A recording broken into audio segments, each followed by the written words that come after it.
third week of a series called Magnetic, where we've been looking at unlocking the power of personal alignment. First and foremost, we've been talking about the fact that this alignment needs to come under the power and the person of Jesus. And we had an interesting expression of that last week. I just want to give you kind of an update. I don't know if you remember or if you were here last week, but in the middle of the songs after the message, I actually came up and interrupted, and I just had this sense, I had this really tangible sense of God's presence in the room, and I said, I think God's about to do something special, and so if you'd like prayer for something, come on down, you know? And so Jared and I were actually over in the corner over there, and during one of the songs, Julia, who's here this morning, she actually wandered over, and she was in the middle of a massive pressure migraine, and I think she just said to Ryan, I can hardly stand up. So she walked over, and Jared and I prayed for her, and Jesus healed her. Like less than a minute, it was gone. So just give him praise. Give him praise for that. And then while we were sitting and praying for someone else, I think it was Blake, I had this sense that I needed to pray for Caroline. I think she just walked out with her kids. And this is the funny part. So the sense that I had was, I think she's got some lower back issues, maybe her hip. So I walk up to her, she's standing right over here, and I said, hey, is your back sore? She says, no. So I totally missed it. But she says, but my neck is killing me. And she had this massive stiff neck, she could hardly turn it. So prayed for her, and instantly she could move it, and tears in her eyes like, oh my goodness, I can move. Right? So cool. Yeah, there we go. So give Jesus praise for that as well. He's at work here. He's at work here. And the reason I tell you that story again is because when we bring our lives into alignment with Jesus, anything becomes possible because there's nothing he cannot do. So just to kind of review, if you've missed what our series has been about, we've been talking about the fact that magnets are magnets because, I'm oversimplifying, but because at an atomic level, they have an incredibly high degree of internal alignment. So everything is lined up the same way, and the more aligned a magnet is, the more powerful a force it can exert. And so it draws things to itself. Right? So we've been talking about the fact that whether you believe in God or not, this is how life works. If you look at someone whose life is scattered and they're going a million different directions and they can't make up their mind and they're getting pulled by this, that, and the other thing, they have no sense of vision, their priorities, their time, everything is just all over the place, they're not necessarily getting traction in their life, they're not living an inspiring life. But if you see somebody whose life is lined up, that they've been captured by a vision, they're making their values line up with that vision, or their vision line up with their values, their decisions line up, their words line up, where they spend their time, the way they spend their money. This is a life that's inspiring on so many levels, right? So again, we've been talking about the fact that Jesus is the ultimate magnet. He was the one who could walk by a group of fishermen fishing. And try and pull fishermen away from fishing. Just try it sometime. Just go, hey, come here. It's like, no, I'm in the middle of something. So he'd say, follow me. And they would follow him. And by the end or the middle of his life, those are all verses behind me of times where Jesus had crowds of people, large crowds, following him. Like he was the ultimate magnet. And then on the cross, as he was lifted up on that cross, he actually drew into himself all sin and darkness and death so that he could set us free from it. And then he starts drawing us to himself through the cross so that he can set us free by the work that he achieved there. So we've been talking about this, what this all means. Now, what I want to actually talk about today is I want to talk a little bit about what forces are at work in your life and mine that actually work against, this is what really strong magnet, that will actually work against our magnetism. Now, again, just to kind of use an example, just this time it's going to work. Last time, none of my examples worked. This is a screw. So this screw is now being acted upon by the magnet. This magnet is fully aligned with itself, and the reason it's sticking is partially because it's already starting to align at an atomic level what's going on under the hood in this screw. Now, to such a degree that this screw immediately starts to become magnetic itself, because the power of this magnet is bringing this screw into alignment. If there was no alignment in there, it wouldn't be able to act on the second screw. That's how it's working. It's incredible, and it's quick. So watch this. What happened? I screwed up. And now I'm screwed. Okay, so here, thank you, Noah. That was just waiting. It was like low-hanging fruit. Somebody had to pick it. So while it's connected to the magnet, it's able to have an effect on the world around it, a magnetic effect on the world around it. But as soon as you let go, watch this. It's holding, there it goes. So there's a residual effect, but it doesn't last. Why? Because the screw isn't a magnet. It's just magnetized. There's a huge difference. So you and I actually aren't magnets. We're magnetizable. And any of our internal alignment, any of our alignment with Jesus is based on the fact that we're connected to him, period.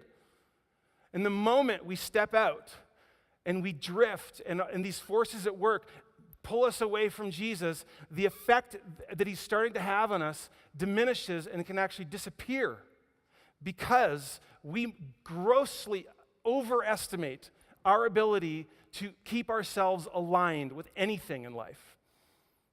We just think, oh yeah, I got this, right? How many of us kind of treat church like a chiropractor? Like something's out of alignment. There it is. Something's out of alignment. We can feel it. Something's not working in our life. And we ignore it as long as possible. Just think how a chiropractor works, right?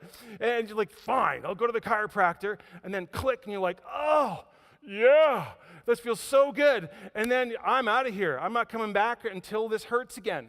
And this is how we treat church. This is how we treat God, right? We understand that God fixes stuff, but then we're like, thanks for the adjustment, and then we go on our way, and we don't come back, or we don't connect with God until something's off the rails again. In fact, sometimes you have this culture of people, it's like they're back in church. Something must be off the rails, right? Just saying it the way it is. Now, we're going to talk today about one of my favorites. I know we did a series on Peter a couple of months ago, but I just keep going back to Peter. He's one of the 12 apostles, if you know who those guys are, the original 12 that Jesus called.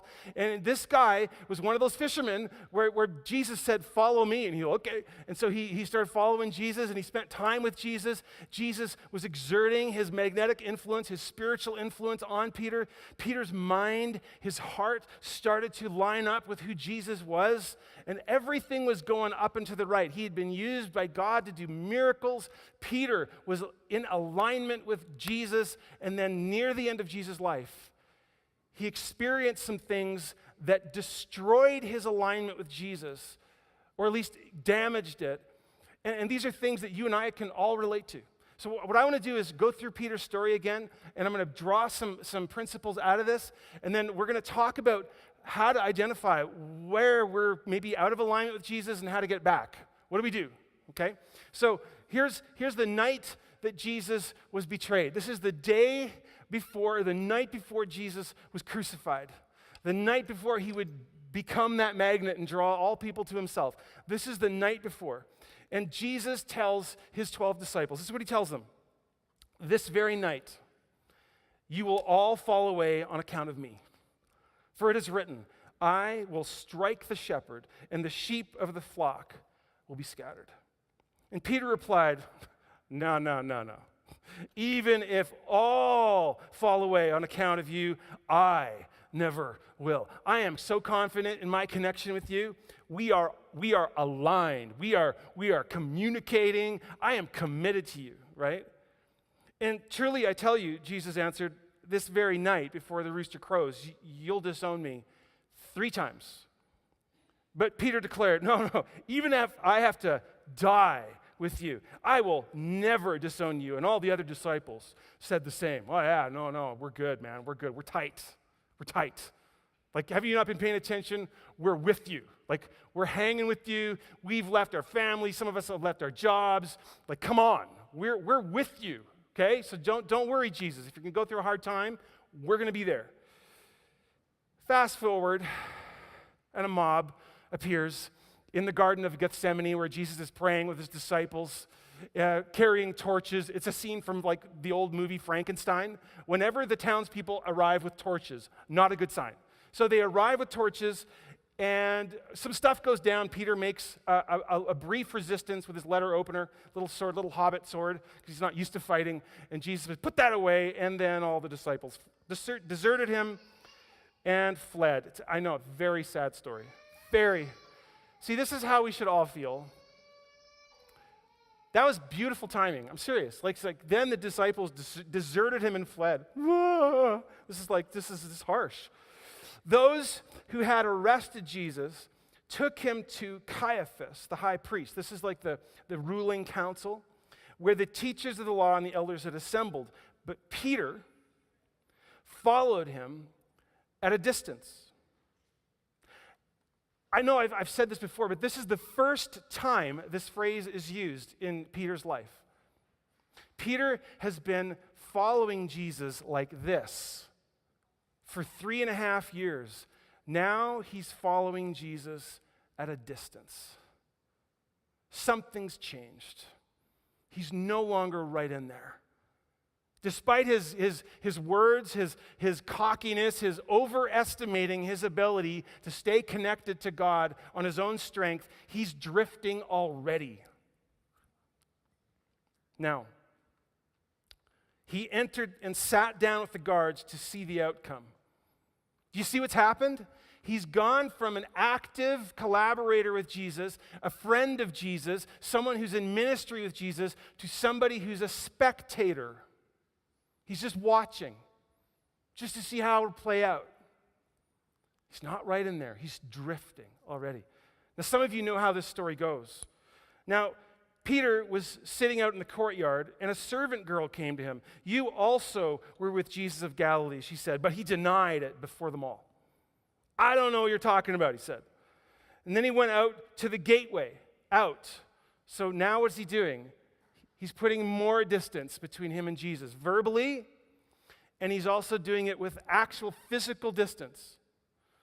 So he goes out to the gateway, where another servant girl saw him and said to the people there, this fellow was with Jesus of Nazareth. He denied it again with an oath. I don't know the man. And after a little while, those standing there went up to Peter and said, surely you're one of them. Your accent gives you away. He was a Galilean, so they had like this hillbilly kind of accent. Surely you're one of them. Your accent gives you away. Then he began to call down curses, and he swore to them, I don't know the man. Why is he calling down curses? Because he knows if I talk like this, that'll seal the deal. They're never going to think that I'm with Jesus if I talk like that. If I let stuff like that come out of my mouth, if I'm cursing, if I'm talking like that, there's no way. So now he's putting even more distance, and he's disowning him. And immediately a rooster crowed. And then Peter remembered the word Jesus had spoken. Before the rooster crows, you'll disown me 3 times. And he went outside and wept bitterly. Just want to remind you of what I said earlier. You are not a magnet. You don't have it in you, in and of yourself, to maintain your connection with God without outside help. You are capable of being magnetized by God, but you are not a magnet. Jesus is the magnet. And you can see, literally, you can watch Peter degenerate the farther he gets away from Jesus. Do you see that? His character changes the further he is away. In one night. This is one of his closest followers. And some of us, it's way more than one night. It's way more than one day.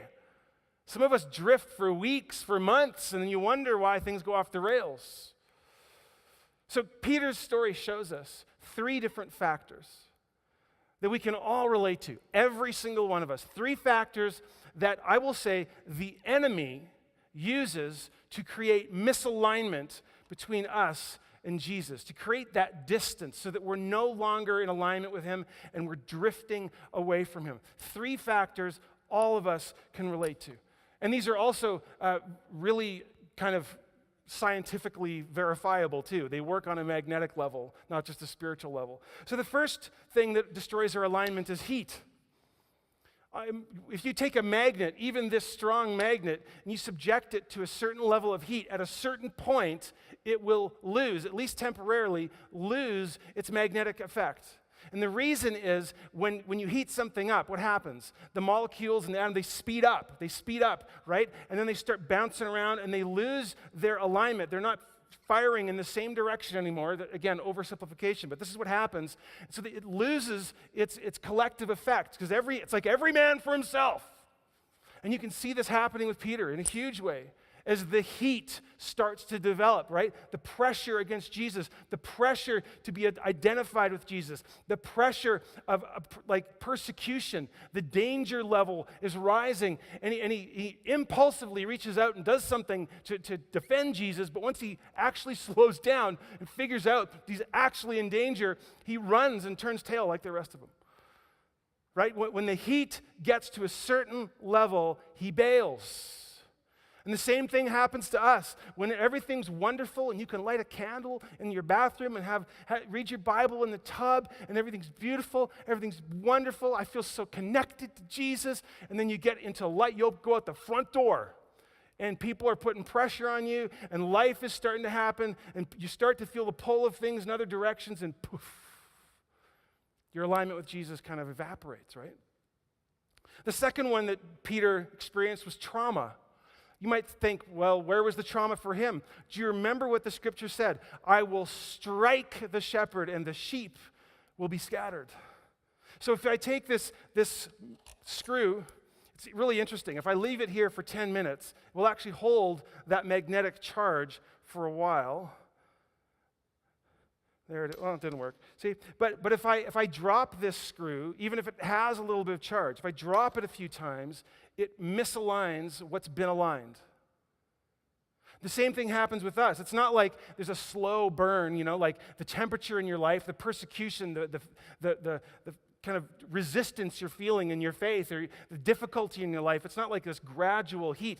Sometimes you wake up one day and you come home from work and you don't have a job.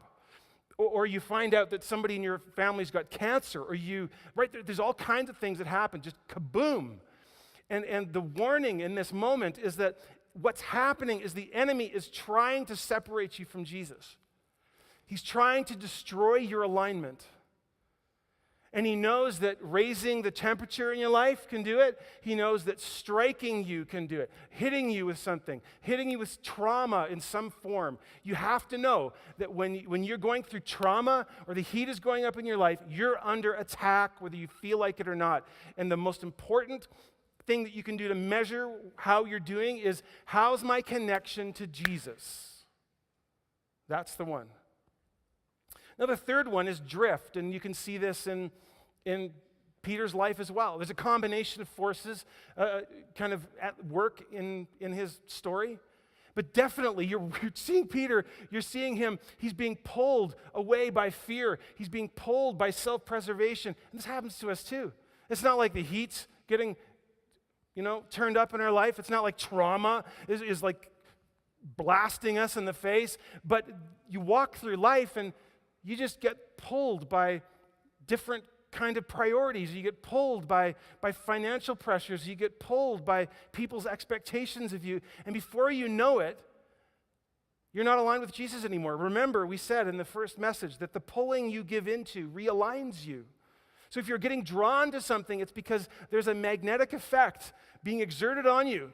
And if you give into that pull, it will start to align you with those values, those kind of life decisions, all of that. So we have to be careful. These are the three things that pull us out of alignment. You're probably thinking this morning. Some of you, many of us probably, were thinking, yep, that's me. Maybe you've gone through something traumatic and you realize that instead of pulling you closer to God, it's actually shattered something. It's broken something inside of you. You don't feel as connected to God as you were. Maybe it's like the heat is growing in your life, the pressure, the intensity, and you can just feel it inside. You're panicking. You're like, ah, and you're starting to become misaligned. You're starting to allow yourself to get pulled in all kinds of different directions. Or maybe it's just the slow pull of other things. But the question is this the best description of you and Jesus? If it's not, you've been pulled. You've been demagnetized. There's distance between you. And the more distance there is between you, the more distance Satan can use that to create. So now the question becomes, what do we do? What do we do? If you're here this morning, you're going, I think I'm not as connected with God as I should be, or I realize that I've drifted, and I'm feeling that pull right now back to God. I just don't know what I need to do. This is how it played out in Peter's life. I know we've gone here before. One of my favorite stories in the entire Bible. I'm not going to read it for you. I'm going to summarize it. If you want to look at it, it happens in John 21. John 21 happens after Jesus has died on the cross that we talked about. He's risen from the grave. He's actually appeared to his disciples a few times already. And then he's trying to realign them, because remember, they've been scattered. He's trying to pull the troops back together, and he's trying to pull them back together on mission because he's about to entrust them with his entire kingdom. And so Peter and the boys, they do what they did before Jesus called them. They go back fishing because it's all they know to do. And they're out all night, and they're not catching anything, because I don't think Peter should be a fisherman, because there's never a record of him catching something without supernatural help. So I'm not sure that's his thing. Just saying. Some of you need to hear this. You've been at something, you've been at something, you've been at something. You're not catching anything, but you're gonna keep at it. Maybe you shouldn't be a fisherman. But anyways, so Peter is out there, and Jesus appears to the disciples on the shore. He calls to them. He says, hey, you should try like on the other side of the boat, or put your nets down for a catch. And something inside of him, they decide to put the net down for a catch, and it fills the fish. And Peter immediately goes, that's what I'm talking about. I remember this. Jesus has done this for me before. Looks to the shore. Sure enough, it's Jesus. And then you see this distance start to come back into focus. He's been out here. Jesus calls him, and Peter's like, I have missed you. And bam, he comes to the shore. He runs. He literally, he dives into the water. He's not even going to wait for the boat. They probably beat him to shore, but he didn't care. But he's like, I'm in. So he's like sloshing through the shore. It's like wearing jeans. He's like got his garment and everything. He's like plowing through the surf, finds Jesus. Because here's the thing. He understood intrinsically what some of us struggle to grasp, and that is when you're misaligned with God, your greatest need is spending time in his presence.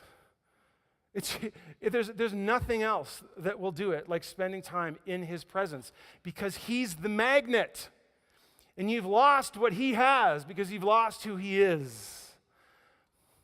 So once you regain that, once you come back, so this is why Jesus is like, bingo, let's go for a walk. Why? Because Jesus knows he needs to spend time with me, one-on-one, by himself, just you and Jesus. He understands this. He pulls Peter in close, and they go for a walk. Now, here's the question.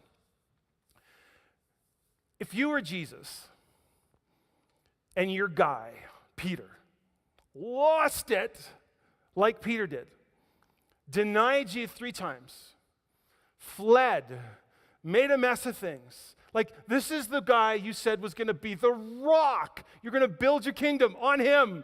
And he walks away. He flees. He denies you. He disowns you. You notice that progression? There was distance, and then denial, and then disowning, and then complete disconnect. So now he's come back, smack. He's done that, what we talked about. He's actually done the repenting, right? He was going the opposite direction, and he flips. He comes back, he repents. He's now going, Jesus, what do you want from me? Remember we said when that happens, Jesus begins to what? He starts to work on our internal alignment. So the big alignment's done, but now there's something, what was inside that was so wrong? What got you into the situation where you're that far away from me? When you wake up and you go, how did I even get here? I didn't even see it happen. I'm so far away. How did I drift? What does Jesus go after? What would you go after? Many of us go after is theology. There's clearly something on the inside that he's believing that he shouldn't believe. Yeah, absolutely. But Jesus doesn't go after his theology. How many of you know the story? What does he go after? His love. So his question to Peter isn't, let's go through your creed and see where you messed it up. What he asks Peter is, do you love me? And Peter's like, well, yeah, it's just like sun was in my eyes and the wind and like all this, like whatever. Like he just kind of, you can just see him. Right, he's kind of insulted that Jesus would even ask the question, but he doesn't actually answer Jesus' question. You don't know this necessarily in English, but in the original languages, Jesus uses a word for love, and Peter uses a different word. So Jesus says agape, which means like unconditional, treasuring love, and Peter uses the word, yeah, I love you, which is a friendship love. Peter's like, or Jesus is like, not what I asked you. I didn't say, are you down with me? I said, do you love me? Do you sacrificially treasure me? Well, you know that I really, really like you. I love you as a friend. It's not what I asked you. Do you love me? Like heart, mind, soul, strength. Like I love you. Do you love me? Now, why is Jesus going after that? Do you remember last week I talked about how Jesus, when he called his first disciples, what was the call? Was it believe in me? No, it was follow me. Do you remember why I said that? Because to follow Jesus needs faith. You require faith, so he's after faith. He's not after works. But he knows if he puts the bar here, Peter's going to need faith to get there. So he says, follow me, because it'll pull the faith out of him. It'll give him an opportunity to exercise faith. This is the same thing he's doing here. The scriptures say, the Apostle Paul says, the only thing that counts is faith expressing itself through love. So again, Jesus moves the ball down the field. He puts the bar here. He goes, do you love me? Do you sacrificially adore me? Do you treasure me? Because to do that, he knows, yeah, that's faith. And to love Jesus that beautifully, he knows it's going to have to require all kinds of alignment. But here's why Jesus asked the question. This is why he goes after his love. He goes after it because you connect with God by faith, but you strengthen that connection through love. Notice here that Jesus doesn't say what went wrong is your faith was shaken. What he actually did was, he actually said what went wrong here is that your faith in me, your internal alignment with me, hadn't yet come to the place where you were echoing back to me the love I have for you. So how many of you understand that when times get tough, when the heat is on, when the trauma strikes, when the temptation to drift occurs, just knowing the right things about Jesus will not keep you connected to him? It's your love for him. And now we understand, when we talk about the magnetic effect that Jesus has on us, he's drawing us to himself. What is that pull? What is that draw? What is that power? That is the love of God acting upon your soul and bringing you into alignment with Jesus, so you start to believe the right things about Jesus. But what happens is, if you come into alignment with the love of God, you then start to love God back. We love him because he first loved us. And that's the true measure of how strong your faith is. Not whether you can list a list of facts, not whether you can parrot back a bunch of Bible verses. The question is, do you love him? Because I guarantee it, if it's just about faith, if it's just about some abstract thing, when the heat is on, when the trauma strikes, you will get pulled away. Your faith will shatter. It will crumble. What Jesus is after, because he knows Peter needs this, Peter is going to die for Jesus by the end of his life. What he knows Peter needs is, man, you better love me. Because of what's coming down your pike, you had better love me, because nothing but my love in you coming back to me is going to keep you connected to me. That's it. So now you know, in some ways, the answer to the question. Why do you drift? It's a love issue. It's a faith issue that's supposed to become a love issue. I find that so many Christians have no idea what it means, really, to love God. Many of us, when I say spend time in God's presence, you say, I don't even know what that means. What is that? How do I do that? That's why you're drifting. I'm not judging you. I'm exposing something because I love you. I want you to see what's missing. God is here. He's here. He's drawing you to himself right now. Right now. And we spend more time in our lives resisting God than we ever do resisting anything else or anyone else. If we just give in, recognizing that he's here. Now, in all of this, I don't want you to hear me devaluing the scriptures, devaluing the truth, because it's through the scriptures that we get the truth, and it's through that interaction with the scriptures and the truth of the scriptures that we can get to know Jesus. But if we don't get to know Jesus, the Jesus of the scriptures, if we stay here just in the Bible, we don't get to know him, we won't be connected to the source of life. We'll be connected to the book about the source of life. So he's a him.